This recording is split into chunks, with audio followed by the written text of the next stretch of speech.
Знаеш ли, че не трябва да носиш косата си пусната, ако си с носия? Според българската традиция, косата на жената трябва да бъде сплетена или забрадена. Това е част от символиката на народния костюм и обичая. Момите носят плитки, а омъжените жени покриват косата си с забрадка. А спуснатата коса на публично място е била забранена и се свързва с неподходящо поведение или дори с демонични същества в народните вярвания. Плетенето на косата е знак за ред, чистота и уважение към традицията и носията. Плетенето на косата е знак за ред и уважение към традицията. Носенето на сплетена коса е дълбоко вкоренена традиция.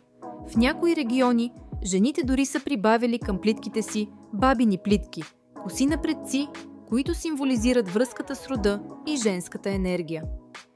Последвай за още интересни факти за българската история и поверия на българския народ.